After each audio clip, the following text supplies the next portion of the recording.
अरे आज विस्टेरियाला कौशल कसं काय, चला सुरुवातीपासून सांगते. तर आज आपल्या शॉपला खूप सगळा रश होता, कारण आज फिमेल आणि मेल सोबतच होते. पण एवढंच नाही, तर आज मी विचार केलेला होता की आज मी सुट्टी घेईल आणि एकही अपॉइंटमेंट नाही घेणार. पण असं कधी होते का, काम तर करावंच लागते. नंतर काय, आज शॉपला माझा भाचा आणि माझी बहीण आणि जावई आलेले होते आणि त्यांनी एका क्लायंटची थ्रेडिंग करताना बघितलं. तेव्हापासून तो माझ्या मागेच लागला की मावशी मलासुद्धा असं करायचं आहे. नंतर काय, मी त्याला एक हलक्या हाताने थ्रेड ओढला, खूप हॅशली नव्हतं केलं. काय त्याची रिॲक्शन पाहण्यालायक होती. तिकडून माझे जावई मला डोळे दाखवत आहे की असं नका करू तुम्ही, त्याला त्रास होईल. नंतर काय, तो याच्यानंतर तर मला असं वाटतं कधी विस्टेरियाला येणारच नाही.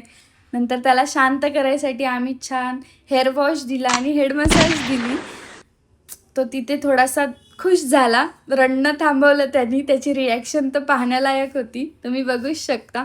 आणि हो, कौशल आणि मी मिळून तुमच्यासाठी एक धमाल ऑफर आणणार आहे, म्हणून अशा छान ऑफर बघण्यासाठी मला फॉलोसुद्धा करून घ्या. आणि तुम्हाला व्हिडिओ कसा वाटला मला कमेंट करून नक्की सांगा.